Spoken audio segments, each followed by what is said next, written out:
Hey guys, tonight we're doing something a little different. We're not just talking about the myths, we're going to walk right into one. Not as a hero, or a demigod, or even a particularly notable sacrifice.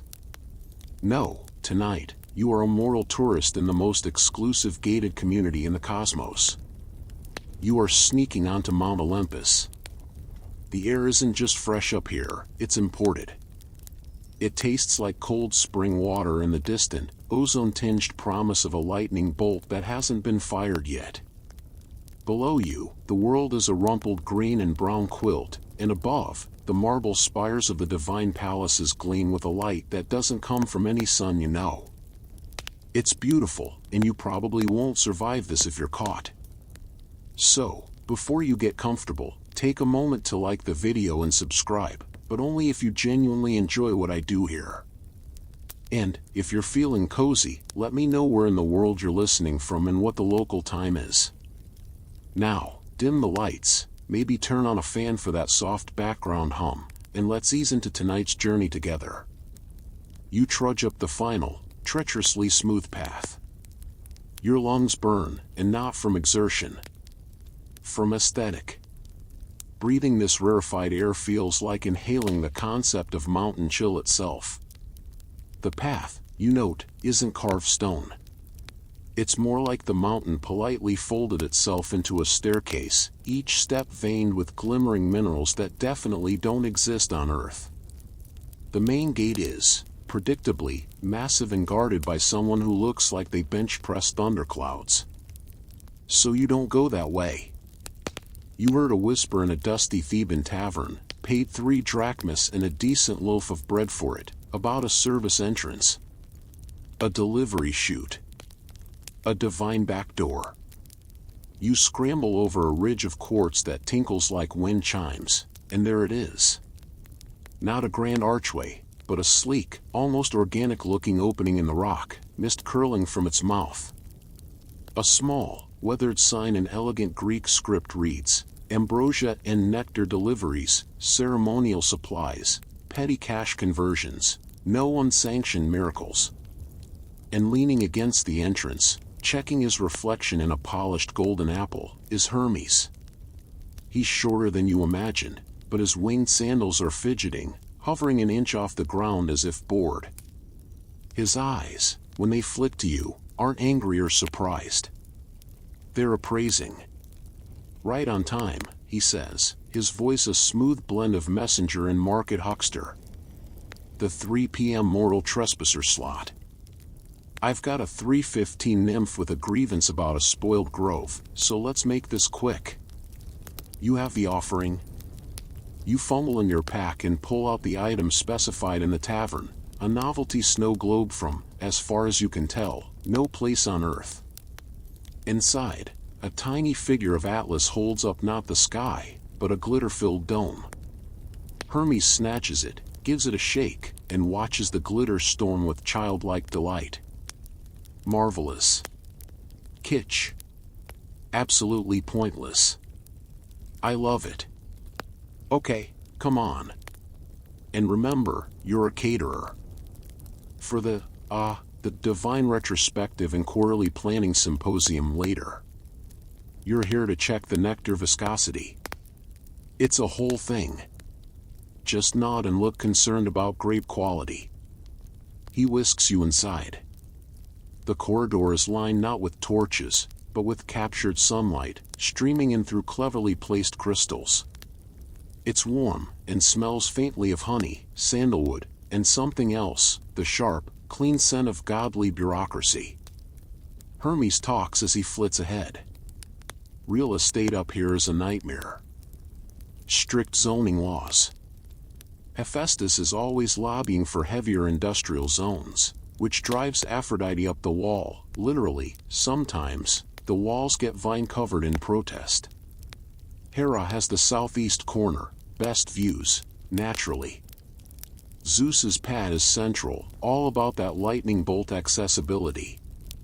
Poseidon tried to get a water feature approved that would have basically turned the place into a waterfront property, got vetoed. It's petty. It's exhausting. I make a killing as a go-between.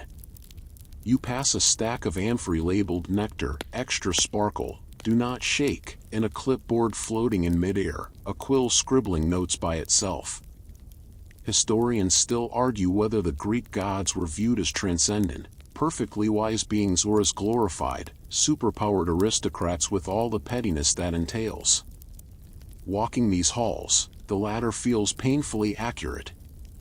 Hermes pauses at a T-junction.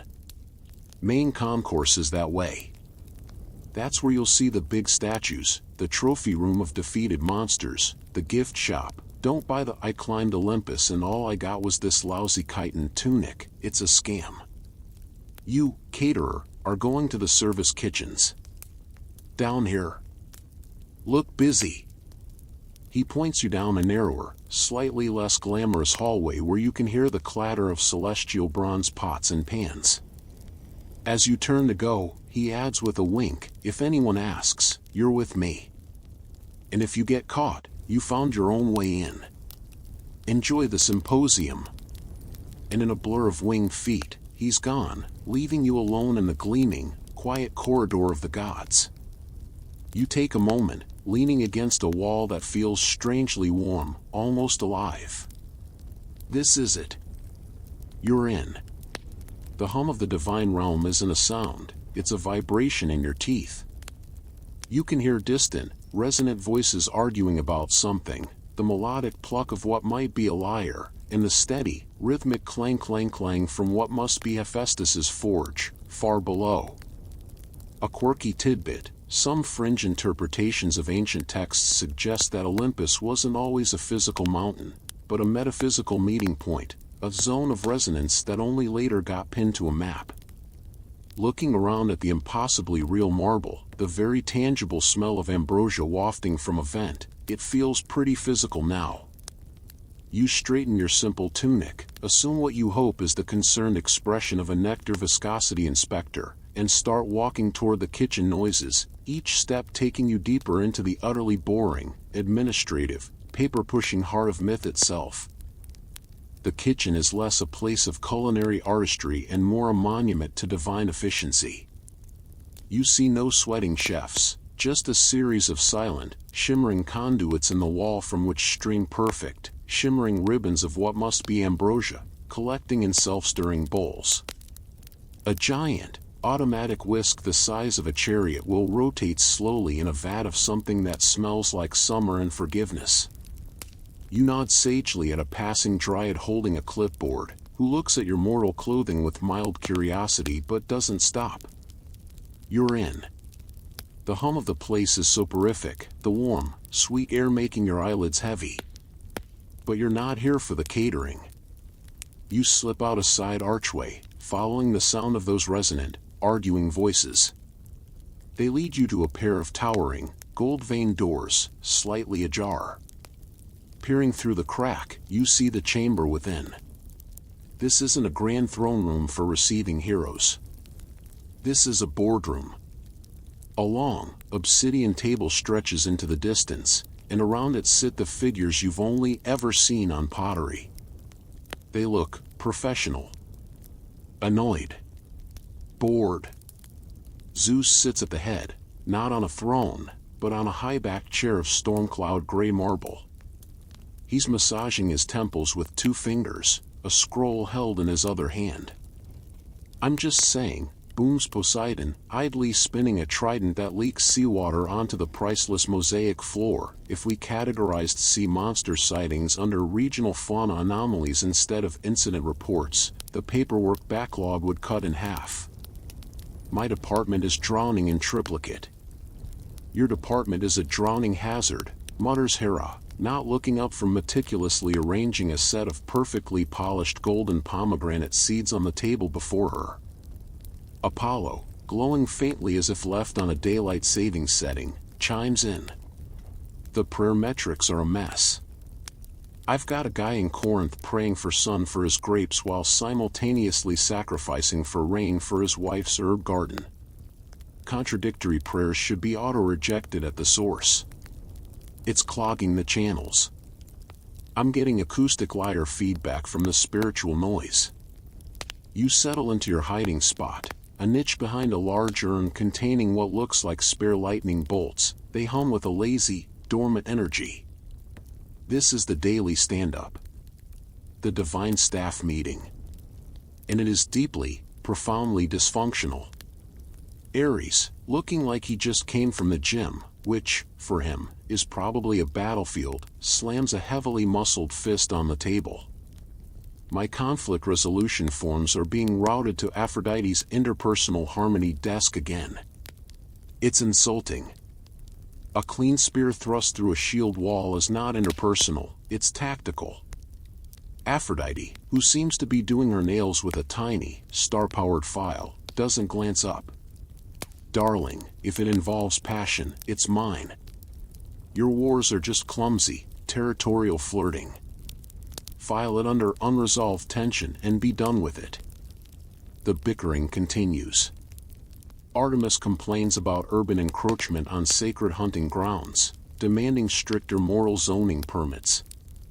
Demeter submits a grievance about unauthorized viticulture on land sheet earmarked for grain.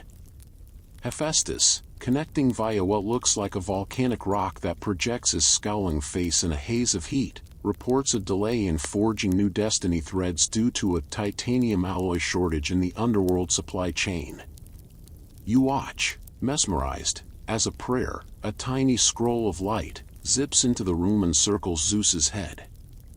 He bats it away irritably. It flutters to Hermes, who has now appeared, lounging on a windowsill. Hermes catches it, reads it in a nanosecond. Prayer from a sailor in the Aegean. Caught in a squall. Appeals to you, brother Poseidon, for calm seas, and to you, brother Zeus, for the squall to cease. Contradictory meteorological appeals. Also includes a votive promise of a small clay dolphin. Budget tier offering. File it under mortal indecision, shelf pending natural atmospheric resolution, Zeus sighs. Next. This is the machinery. The mainstream historical fact here is the ancient Greek concept of timai, the honors, spheres of influence, and privileges allotted to each god. Watching them argue over filing cabinets and departmental boundaries is just that system, stripped of its poetic glory and reduced to its bureaucratic bones. The glorious god of the sea isn't wrestling a kraken, he's complaining about filing taxonomy. A quirky tidbit, some fragmented linear B tablets, the earliest Greek writing, show lists of divine offerings that look suspiciously like inventory spreadsheets, suggesting this administrative view of the gods might be older than the epic poems. As you watch, a minor goddess you don't recognize, perhaps Hebe, goddess of youth, wheels in a cart with steaming cups. Nectar break. The arguments pause momentarily for the clinking of porcelain. Hermes sidles over to your hiding spot, not looking at you, speaking under his breath. See? Glamorous, right? They've been debating the categorization of heroic demigod offspring versus unplanned divine moral liaison outcomes for 3 centuries. It's a benefits nightmare. Anyway, your cover as a caterer is thin. The actual nectar inspectors have badges. Shiny ones. You should probably be moving toward the residential wings. Try the south corridor. Hera's lounges, an experience. Just don't touch anything. Or breathe too loudly. Or exist too noticeably. He drifts away, leaving you with a new direction. As you slip from behind the urn, you hear Zeus finally explode. Enough. The lightning bolt inventory is still off by 1. Someone signed out a Class 3 voltaic discharge for personal use and didn't log the target. Was it you, Dionysus? Was this another party lighting incident? From the corner, where a god wearing a wreath of ivy has been peacefully napping, a muffled voice replies, "The lighting in Thrace was atmospheric, Father. It needed a boost. I'll file the retroactive form." You pad softly down the south corridor, the divine bickering fading behind you, replaced by the soft, perfumed silence of Hera's domain. Historians still argue whether the Greek pantheon's constant squabbling reflects the fragmented, competitive nature of Greek city-states themselves, a divine mirror of very human politics. As you walk, you realize it's not about thunder and love.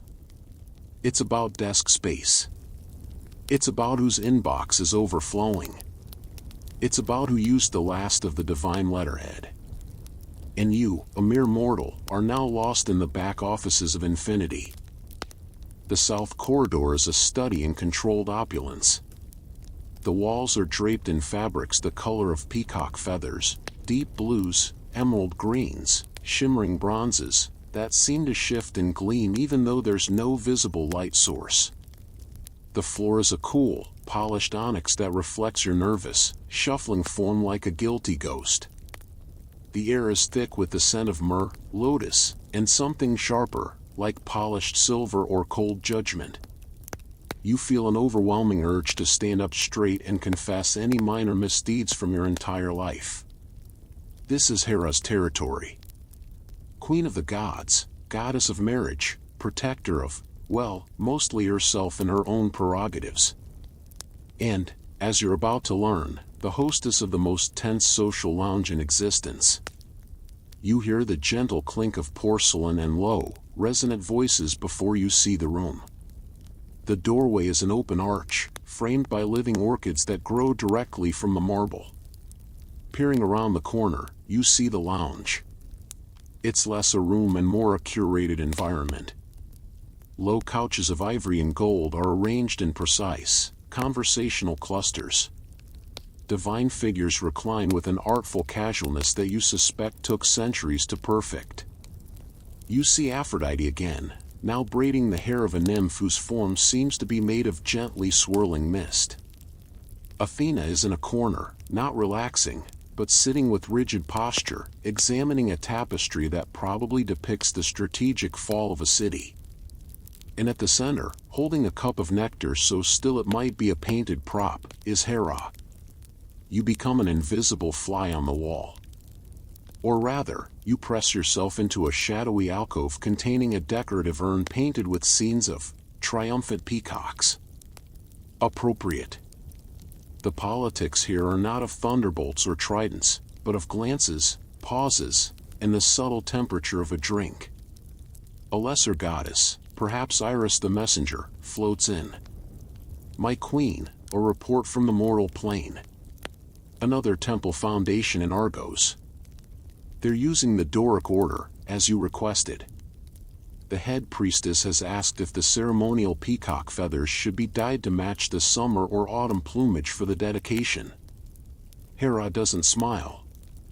She takes a sip so slow it seems to defy time. Summer plumage is bold, assertive. Autumn is reflective, mature. Let her choose. The uncertainty will keep her devout. She sets the cup down. The clink is a period at the end of a sentence. This is the social hierarchy, played out in real time. A nymph offers a plate of what look like crystallized sighs, little, glimmering sweets. They are offered first to Hera, then to Aphrodite, then to Athena, then to the others in an order so clearly established it might as well be engraved on the wall. Athena declines with a curt nod, returning to her tapestry. Aphrodite takes one, letting it dissolve on her tongue. A hint of melancholy, she purrs. From rejected suitors, perhaps. A thoughtful vintage. The conversation is a minefield. A mention of a beautiful mortal hunter is met with a frosty silence from Artemis, who isn't even present but whose domain is apparently monitored. A joke from a minor god about a clumsy giant is met with a warning glance from Hera. The giants were Hera's enemies, but they were also divine adjacent, so mockery is in poor taste. It's all implication and subtext. The mainstream historical fact here is the ancient Greek practice of xenia, the sacred bond of hospitality. Here, in its perverse divine form, it's a weapon. Every offered treat, every poured cup, is a test of allegiance, a mapping of the ever-shifting alliances on Olympus. A quirky tidbit: some archaeological finds suggest that in certain regions, Hera was worshipped before Zeus as a primal goddess of sovereignty and the cosmos itself, her later jealous wife persona, later patriarchal overlay. Watching her command the room not with shouts but with chillingly perfect silence, that ancient power feels palpable. Then, the door chime rings, a sound like a single, perfect bell. Everyone stills. A new presence enters. It's Themis, goddess of divine law and order. She carries no cup, no sweet. She carries a tablet. She nods to Hera, a nod between equals of a different kind. The session on celestial jurisdictional disputes is convened. Your presence is requested to adjudicate the matter of Helios's sun-chariot allegedly causing glare-related crop damage in Demeter's Thessaly sector. Hera stands, and the room stands with her. Of course. We must maintain order. She glides out, the others falling into a silent procession behind her. The lounge is empty, save for the lingering scent of power and perfume. You slump in your alcove, exhausted from the sheer tension of watching. Your heart is pounding, a terribly mortal sound in the now silent divine space. You notice a single, discarded crystallized sigh on a small side table. The temptation is immense. What does divine melancholy taste like? Before you can think, you dart out, snatch it, and pop it into your mouth. It's overwhelming. Not a flavor, but an emotion. A wave of profound, gorgeous, tragic sadness sweeps over you, the sadness of a sunset over a perfect, empty palace, of a love letter written but never sent. You see why Aphrodite liked it. It's the most beautiful sadness in the universe. And then, just as quickly, it's gone, leaving only a faint, sugary residue on your tongue and a hollow ache in your chest. A divine sugar crash. You need to move. The lounge is a dead end. Remembering Hermes' other suggestion, you think of the one god who has a strict, unbreakable schedule, Apollo. The sun must rise. It's probably close to shift change. You hurry back into the corridor, the taste of godly sorrow still on your lips, aiming for the eastern terraces where, according to the divine gossip you overheard, the day shift gods commute. The politics of nectar are behind you. Next, the brutal, punctual logistics of daylight. The taste of divine melancholy still lingers, a ghost of sugar and sorrow on your tongue, as you navigate toward the eastern terraces. The architecture shifts here. The opulent, heavy draperies give way to open colonnades, the air growing crisper, thinner, charged with a different energy, the anticipatory hum of something about to happen on a massive, cosmic scale. You can hear it before you see it, a rhythmic, metallic jingling, like 100 golden harness bells shaking off sleep, and a low, warm snorting that sounds like a volcano thinking about being polite. You emerge onto a vast, dawn-lit platform that seems to hang at the very edge of the world. The sky is a deep indigo, bleeding into a band of fiery orange at the horizon. And there, hitched to a rail of living light, is the sun-chariot. It's both more and less magnificent than you imagined. It's huge, wrought from a gold so bright it hurts to look at directly, with intricate filigree that probably charts solar flares and eclipse patterns. But up close, you also see the scuffs. A dent on one wheel hub. A few frayed strands on the reins. A faint, greasy smear near the axle. The maintenance log of the cosmos. And there's Apollo. He's not posing dramatically. He's doing a pre-shift checklist. He's dressed in practical, gleaming white linens, his famous curls tied back in a functional knot. A clipboard, this one made of solidified dawnlight, hovers beside him, and he's ticking off items with a stylus that sparks. Hydraulic fluid levels in the ascension mechanism, adequate. Retinue of Ori goddesses clocked in and caffeinated, check. Cloud clearance permissions from Elis, pending, always pending. He mutters the last part. He hasn't noticed you. You try to look like you belong, picking up a stray polishing cloth from a bench and vaguely rubbing at a non-existent smudge on a column. Two of the Ori, goddesses of the hours, bustle past. They're not ethereal wisps, they look like efficient, slightly stressed air traffic controllers, headsets made of mist and starlight wrapped over their ears. He wants to shave 3 minutes off the Arcadian sector again to make up for yesterday's delay over Troy, one whispers to the other. The seasonal growth charts will be a nightmare. Tell him we're bound by the solar accord, the other hisses back. We can't just make up time. It creates temporal eddies. Mortals get déjà vu. Apollo sighs, a sound like a distant, resonant chord. All right, team. Mount up. Eos has already done her rosy-fingered thing, the horizon is prepped. Let's get this celestial sphere rolling. You! His finger suddenly points at you. Your blood turns to ice. New intern? From Hephaestus's vocational program?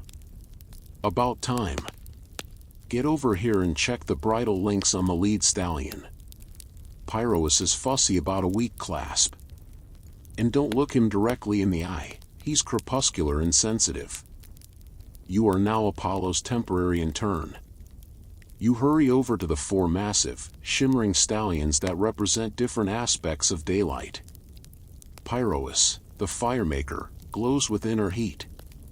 You carefully, very carefully, examine the bridle link near his jaw. The metal is warm, almost alive. You give it an experimental tug. It holds. You nod, trying to project competent silence. Good, Apollo says, already swinging up into the driver's position.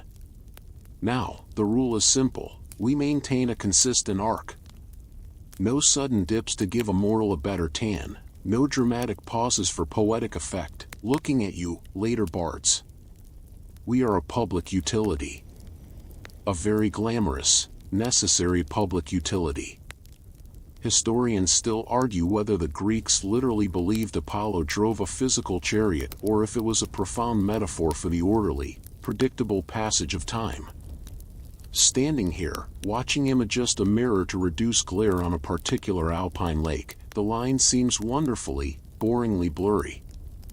With a final check of his celestial Saturn AV, a glowing orb showing the Earth's curve, Apollo clicks his tongue. The Ori take their positions on running boards you hadn't noticed. All right. Solar cycle commences, now. He doesn't shout. He states. And with a lurch that is felt in your bones more than seen, the chariot begins to move. Not with a gallop, but with a smooth, inexorable roll along the rail of light, descending from the platform onto the very fabric of the sky. You're left standing on the suddenly empty terrace, the chariot receding into a brilliant point of light beginning its slow, stately arc. The mainstream historical fact here is the meticulous ancient Greek division of the day into hours, marked by the sun's position, a system far more regimented than earlier civilizations. You've just witnessed the shift work that makes it possible.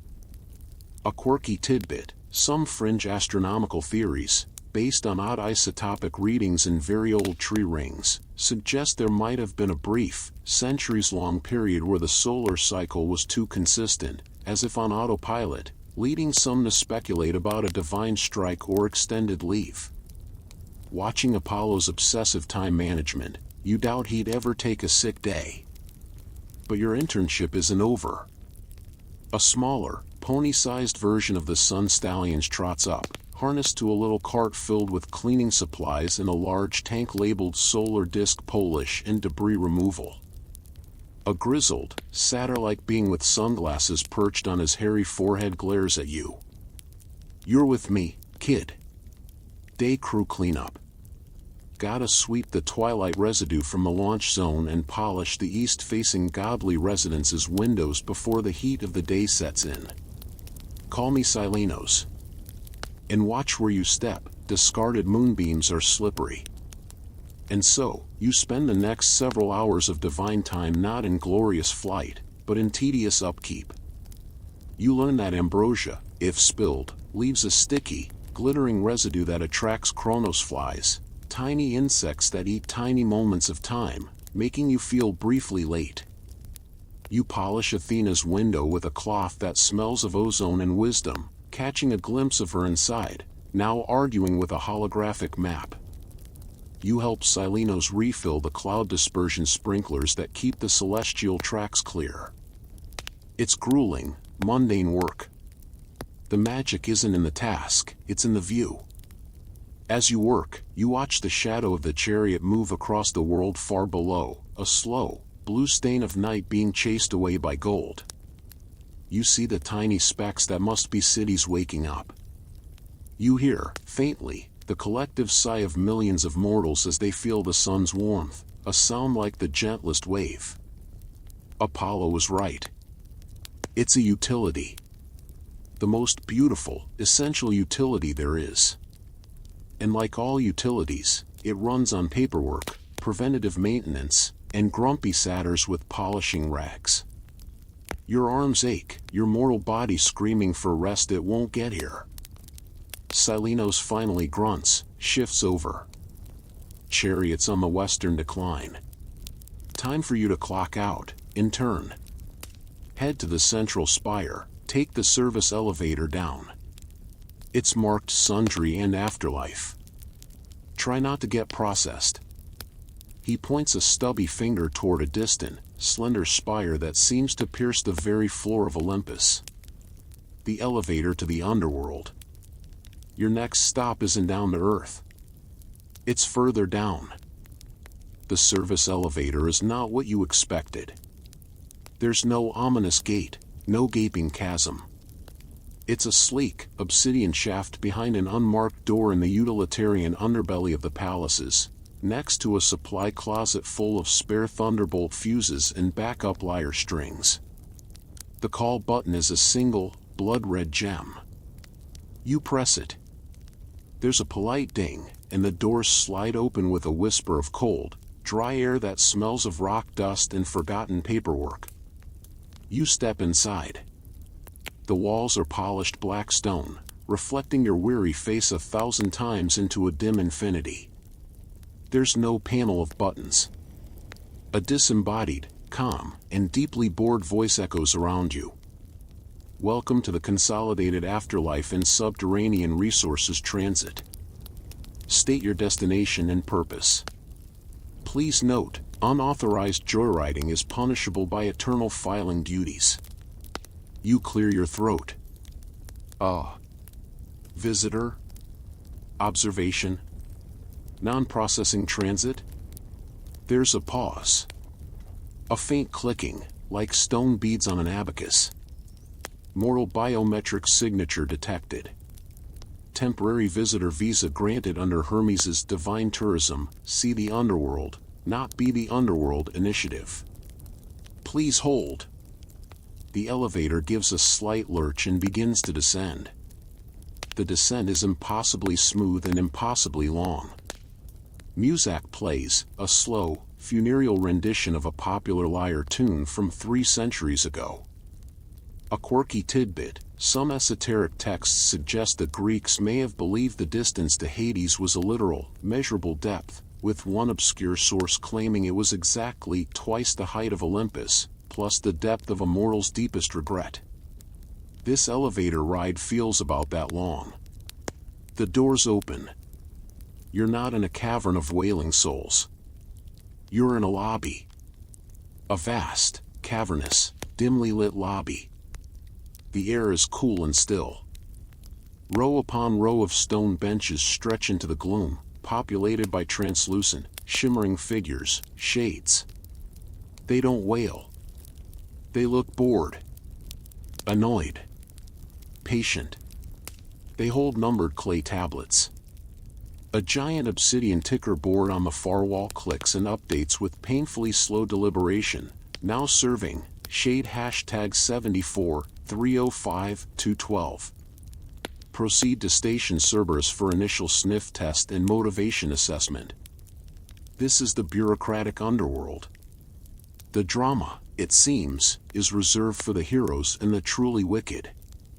For the average soul, the 99.999%, it's a process. A queue. A system. You step out, blending in as best a solid, living mortal can among ghosts. No one seems to care. A shade in front of you, a middle-aged man who looks like he was a fisherman, sighs phantasmally. I've been here since the Peloponnesian War. They lost my papyrus work. Said my life deed balance sheet was improperly notarized by a priest of Asclepius who turned out to have had his license revoked posthumously. It's a whole thing. You walk past the queues. Station after station. Judgment pre-screening, where three minor daimons behind desks quickly interview shades, sorting them into broad categories, generally inoffensive, mildly nuisance, requires further review. The mainstream historical fact here is the ancient Greek belief in psyche, the breath soul that survives death, but not as a vibrant personality, more as a faint echo. Watching these quiet, listless shades, that belief makes tragic, logistical sense. They're data points, being processed. You pass the Elysian Fields eligibility desk, where a tired-looking nymph is explaining to an indignant shade, "No, sir, being pretty good at darts does not constitute great heroic deeds performed in a martial or intellectual sphere. Please take your appeal form to window Hades 34B. The queue starts back there, behind the Sisyphus reprocessing line. And there, in a wide pen, is Cerberus. The great three-headed hound of hell. He's the size of a cottage. And he's working. One head is methodically sniffing each shade that passes, checking the scent of their life.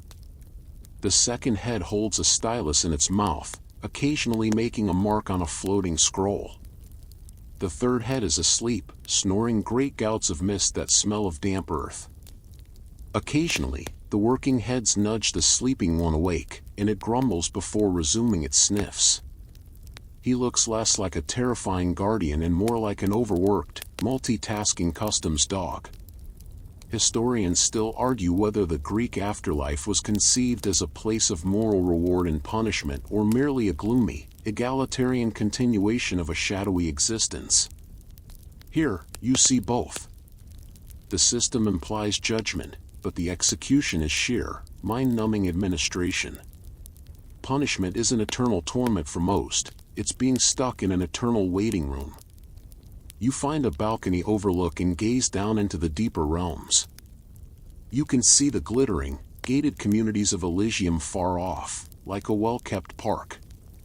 You can see the dim glow of the asphodel meadows, the vast suburban sprawl of the afterlife where most shades mill about in pleasant, memoryless boredom.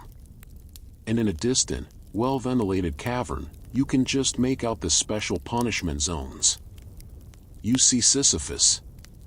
He's not straining against a massive boulder.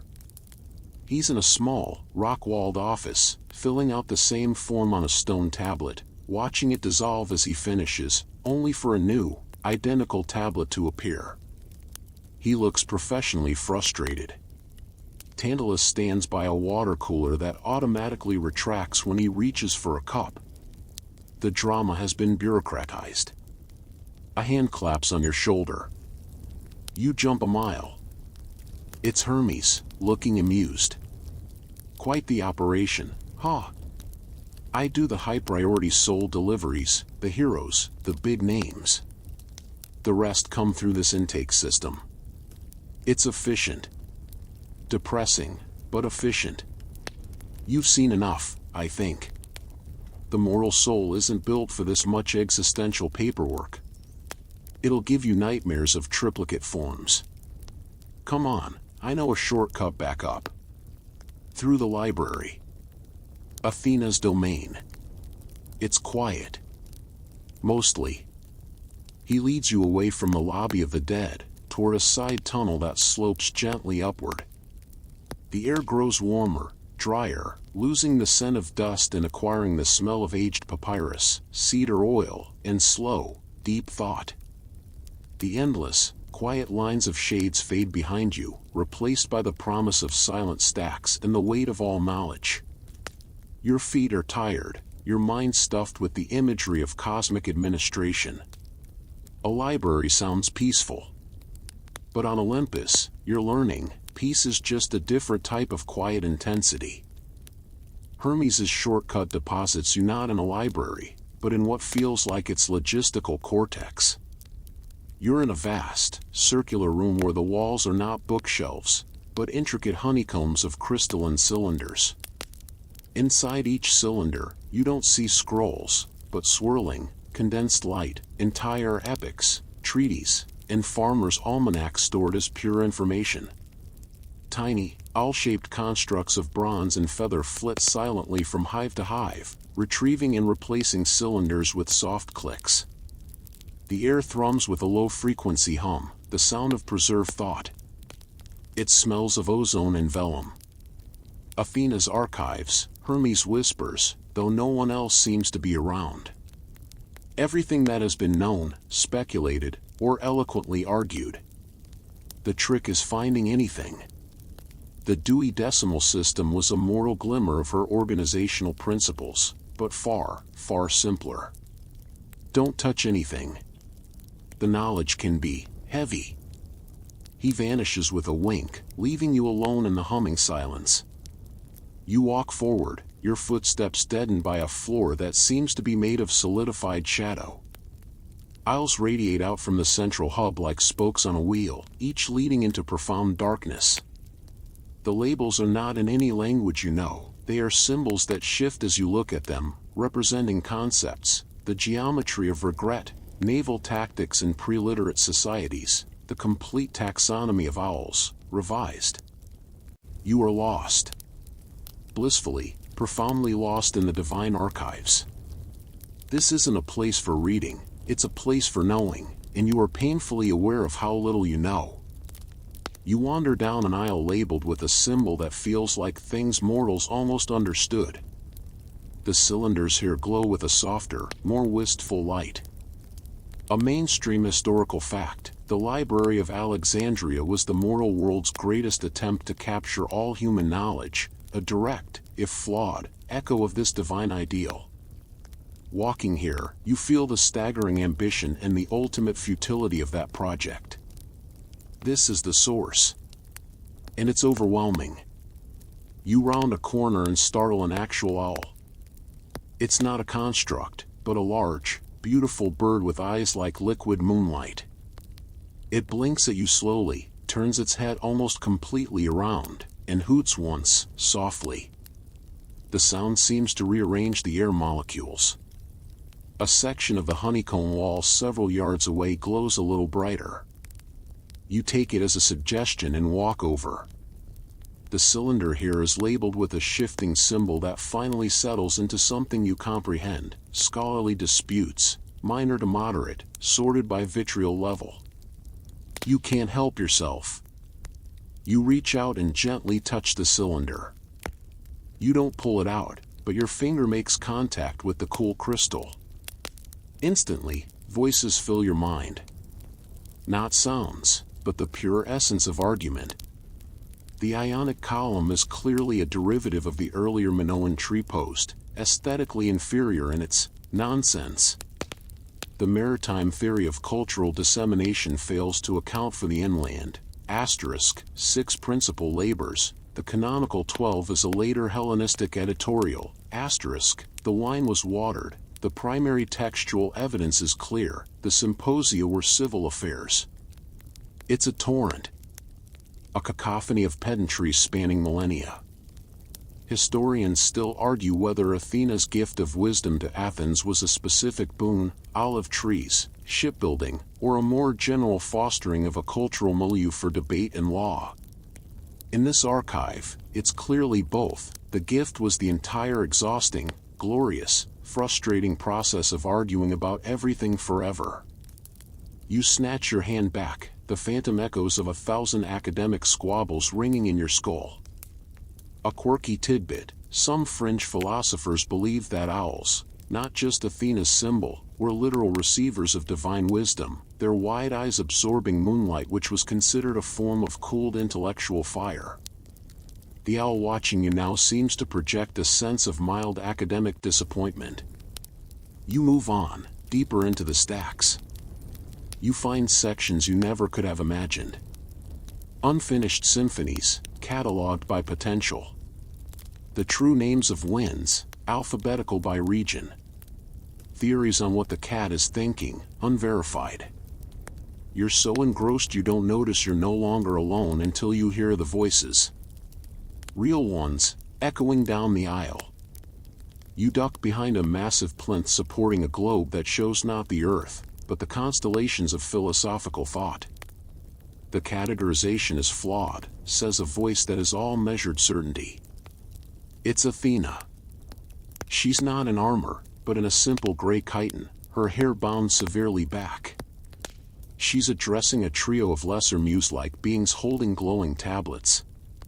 The tragic love narratives cannot be filed solely under Aphrodite, emotional outcomes. They must be cross-referenced with Ares, conflict seeds, Apollo, prophetic irony, and Nemesis, retributive balance. To do otherwise is to misunderstand the fundamental interconnectedness of the divine portfolio. It reduces causality to mere anecdote. One of the muses squeaks, but Lady Athena, the cross-referencing initiative, has already expanded the required shelving by 40%. We're having to dematerialize parts of the minor agricultural deity's wing to make room. Then dematerialize it, Athena states, unmoved. Efficiency is not the chief good. Accuracy is. A fact misfiled is a truth delayed. And a truth delayed, she pauses, and the air grows colder, is a form of ignorance. And we do not traffic in that here. They move off, their debate fading into the hum. You let out a breath you didn't know you were holding. This is wisdom not as a lightning bolt of insight, but as the relentless, meticulous, and expansionist filing of reality. It's terrifying in its completeness. You finally find an exit, not a door, but an archway that simply leads back to a more familiar part of Olympus, a quiet colonnade overlooking the sea of clouds. You stumble out, your mind feeling stuffed, swollen with unprocessed knowledge. You need simplicity. You need something elemental. Not thought, but movement. Not filing, but flow. You think of the one God whose commute isn't across the sky, but through the depths. You need to see how the other half of the elemental bureaucracy travels. You head for the western cliffs, where the air tastes of salt and the sound of the endless, crushing sea vibrates up through the marble. Time to see a god punch the clock. The salt on the air is a tangible presence, a sharp, clean sting that scrubs the dusty, academic smell of the archives from your mind. The western edge of Olympus isn't a sheer drop, but a series of cascading terraces and grottos that spill mist and the deep, basso profundo rumble of the sea far below. You're not heading down to the beach. You're heading to the commuter terminal. It's not marked, but you can sense it. A palpable current of energy, a pulling, like a planetary scale drain. You follow it to a vast, natural amphitheater carved into the cliffside. At its center is a pool, but not of water. It's a swirling, inverted vortex of liquid light and shadow, a mercurial substance that reflects not the sky, but abyssal trenches and forgotten shipwrecks. This is the pelagic conduit. Poseidon's subway. You find a shadowy observation nook behind a barnacle-encrusted pillar, though how barnacles got here, a mile above the sea, is a question for another time. You don't have to wait long. The atmosphere pressure drops, your ears pop, and the vortex churns violently. With a sound like a continent sighing, a shape erupts from the pool. It's not a chariot. It's a shell. A gigantic, iridescent nautilus shell, easily the size of a manor house, dripping not seawater, but liquid shadow that evaporates into mist as it hits the air. It hovers, rotating slowly, before settling onto a landing platform of worn coral. A hatch iris open, and Poseidon steps out. He's not wearing regal robes. He's in what looks like practical, scaled diving gear, though it's made of mother-of-pearl and leviathan leather. He has a battered, watertight satchel slung over one shoulder. He looks like a deep-sea engineer who also happens to control all the oceans. He stretches, his joints cracking with the sound of shifting tectonic plates. Report, he barks, his voice the grind of pebbles in a surf. A dolphin, shimmering with intelligence, leaps from the conduit pool, transforms mid-air into a young man with slicked back hair and a harried expression, and lands, holding a wax tablet. Morning, Lord. Minor turbulence in the Strait of Messina. Charybdis's whirlpool mechanism is overdue for servicing, again. She says the parts Hephaestus sent are aesthetically incompatible with her local ecosystem. A pod of mare heralds from Atlantis sector are protesting the new current rerouting around the pillars. They say it's adding 10 minutes to their commute. Oh, and the Kraken's union is threatening a coordinated ink cloud if the deep trench thermovents aren't cleared of silt by next Titanomachy. Poseidon grunts, taking the tablet.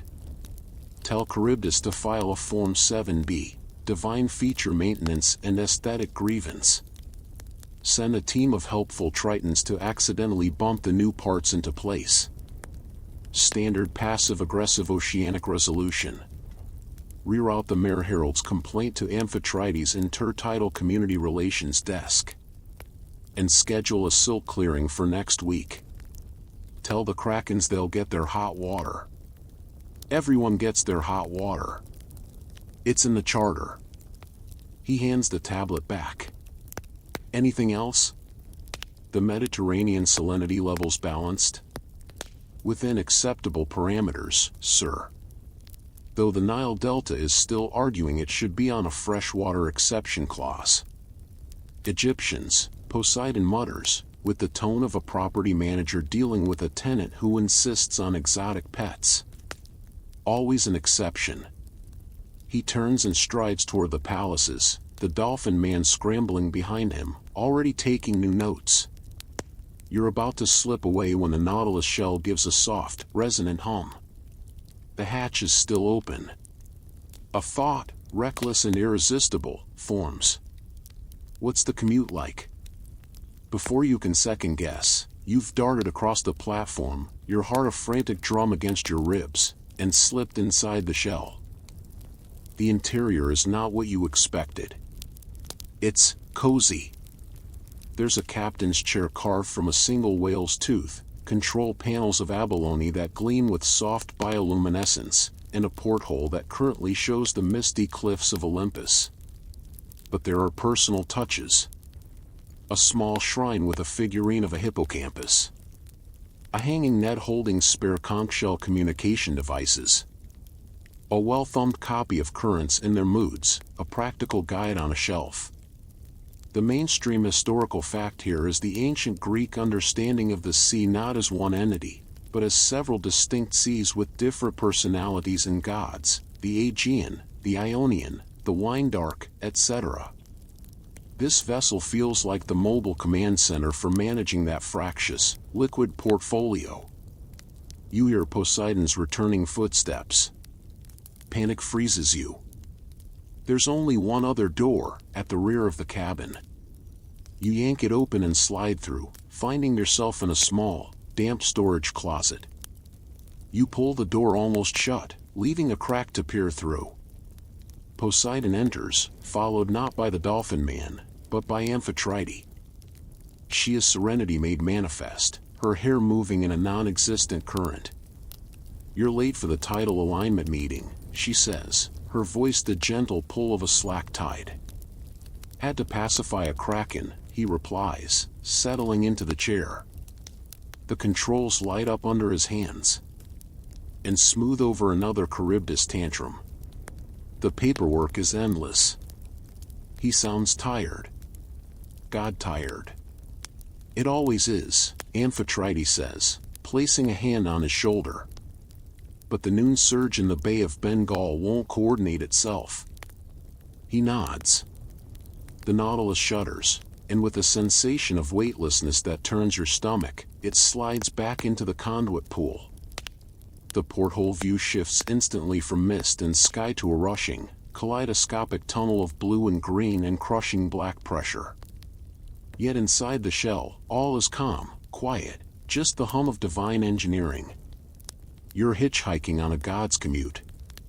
Historians still argue whether Poseidon's primary identity was as Earthshaker or Sea Lord, a debate that reflects the ancient Greeks' very real fear of both earthquakes and tsunamis. In this closet, hurtling through the planet's plumbing, you feel both titles are just different aspects of managing a volatile, subterranean aquatic system. A quirky tidbit: some oceanographers note a mysterious, ultra-low frequency pulse detected in certain deep-sea trenches, nicknamed the Poseidon ping, which defies conventional geological explanation. Hearing the resonant thrum of the conduit outside, you wonder. The journey isn't long. The shell emerges, not into open ocean, but into a vast, airy grotto within a seamount. Light filters down from high above, illuminating a complex of buildings grown from coral and smooth stone. This is Poseidon's regional office. You can see through the porthole as he docks at a bustling underwater quay, teeming with nereids carrying scrolls, mermen hauling nets of glowing data orbs, and giant crabs with official seals on their shells scuttling about on bureaucratic errands. As Poseidon and Amphitrite disembark, you seize your chance. You slip out of the closet, out of the still open hatch, and melt into the crowd of minor sea deities. No one looks twice. You're just another vague, mortal-shaped anomaly in a world of wonders. You find a quiet alcove, your back against cool, living coral, and finally breathe. You've seen the sky shift, the underworld queue, the archive's silence, and now the sea's commute. You've witnessed the gears of the cosmos, and they are made of protocol, grievances, and clocking in on time. There's only one perspective left, the view from the top, looking down at the source of all this administrative chaos. You need to get back to the central spire. You need to see how they file you. Getting back is easier than you'd think. In the grotto's orderly chaos, you find a transit hub, a circle of smaller, personal-sized conch shells humming on plinths. One is labeled Surface Express and Olympus Return, authorized personnel and lost mortals. The lost mortals part feels pointedly added. You step in, it seals with a pop, and you're whooshed upward in a bubble of air, through a vertical water shaft that blurs past startled fish and bored-looking merguards.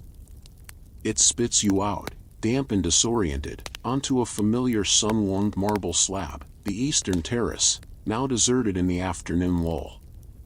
The giant sun-chariot track is empty, the maintenance sat are gone. All is quiet, save for the ever-present hum. You're exhausted.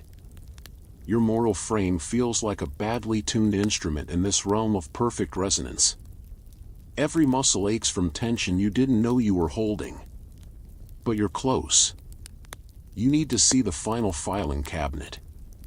You make your way back toward the heart of the complex, past the now silent staff meeting chamber, past the corridor to Hera's lounge, the scent of cold perfume still lingering, and up a wide, gently sloping ramp that seems to lead into the very peak of the central spire.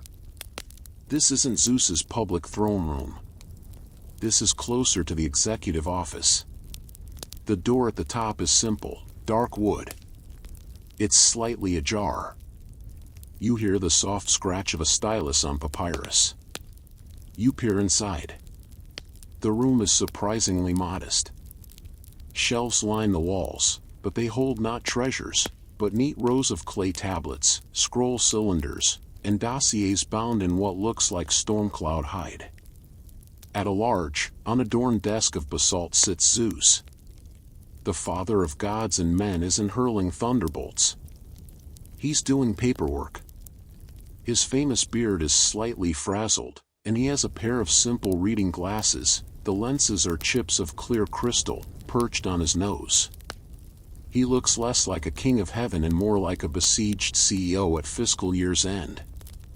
A mountain nymph, acting as a secretary, places another stack of tablets on the inside of his desk, which already threatens to avalanche. The quarterly harvest prayer summary from Demeter's office, the nymph whispers.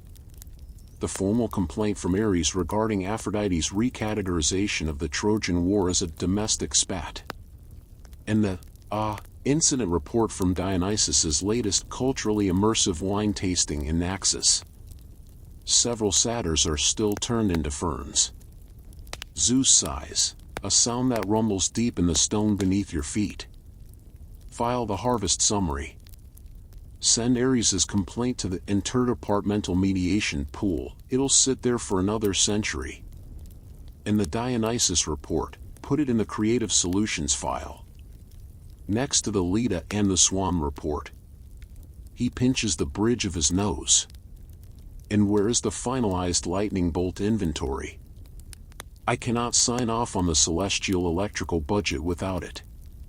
The mainstream historical fact here is the concept of Moira, fate, allotment, portion. The gods themselves were subject to it. Watching Zeus now, you see it not as a mystical force, but as the ultimate administrative burden.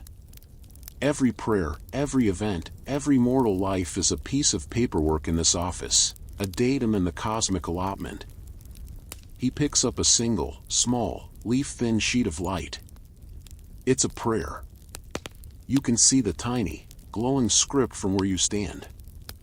He scans it, his expression unreadable. Another one, he murmurs to himself. A mortal. Asks for nothing. No rain for crops, no victory in battle, no love from an unattainable neighbor. He leans closer, reading. For a sense of peace. For a quiet night. For the noise in my head to sound more like a stream and less like a battlefield. He sets it down gently. No department codes for that. No standardized divine response protocol. He looks almost puzzled. Then, with a decisive nod, he picks up a different stylus, one that crackles with a tiny, contained spark, and makes a notation on the prayer. He doesn't file it away. He places it in a small, simple wooden box on the corner of his desk, separate from the teetering stacks. The box is labeled, in plain Greek, mortal afterthoughts. That's what you are. To this vast, grinding, beautiful, tedious bureaucracy, you, humanity, are the outlier data. The uncategorizable appeals. The administrative anomalies. You're not the main event. You're the persistent, puzzling, soft noise in the background of their eternal workflow.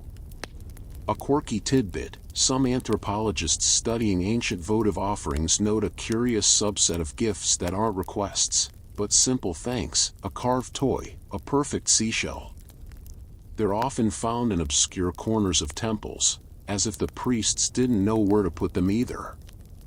They ended up in the divine equivalent of Zeus's wooden box. You feel a presence beside you. Hermes. He doesn't startle you this time. He just leans against the doorframe, watching you watch his boss. He gets one of those a day, Hermes says softly, no trace of his usual hustle. A prayer that doesn't fit the form. Most gods would shun it to miscellaneous or mortal emotional static. He puts them in the box. Doesn't do anything with them. Just keeps them. Says they remind him what the noise is for. He gestures vaguely at the humming mountain, the cosmos of admin around you. Historians still argue whether Zeus's primary role evolved from a weather god to a guarantor of cosmic order and justice. In this quiet room, you see the weight of that guarantee. It's the weight of the inbox that never empties. Hermes puts a hand on your shoulder. Your visa's up, tourist. Time to go. You've seen the backstage. The reality behind the myths. It's not very epic, is it? You shake your head. It's not. It's better. It's real. Come on, he says. I'll take you to the exit. The real one this time. No service elevators. He leads you down a different path, one that seems to unwind through the clouds themselves. The gleaming spires recede. The hum fades to a memory in your bones. You find yourself standing on a simple, windswept ledge, the mortal world spread out below in the soft, indigo twilight. The air smells of pine and earth again. Real earth. You'll forget most of this, Hermes says, not unkindly. The mortal mind can't hold the architecture of the divine. It'll become a dream. A feeling. Maybe a weird craving for organized stationery. He grins. But you got the story. The boring truth.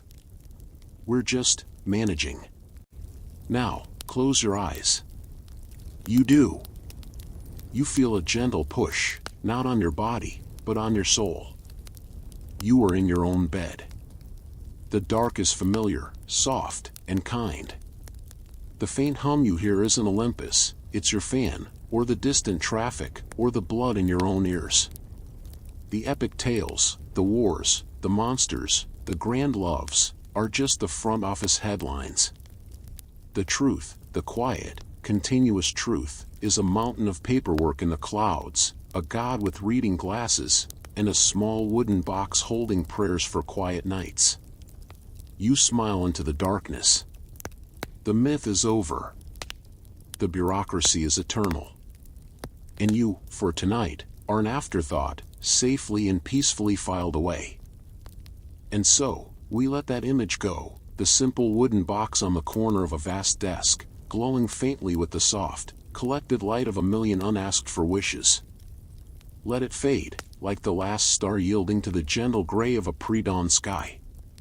The hum of the divine realm slowly blends with the hum in your own room, until you can't tell one from the other, until it all becomes just a soothing, neutral sound, a blanket of quiet frequency around you. Feel the weight of your own body, so solid, so real, so perfectly here, anchored to a mattress, supported by a bed, held by a world that operates on rhythms of sun and rain and time that you can understand. No filing systems, no departmental disputes, just the slow, reliable turn of the planet. All those gods, with all their domains and duties, they're managing their endless, cosmic workload, and you have the incredible luxury of this moment. Of stillness.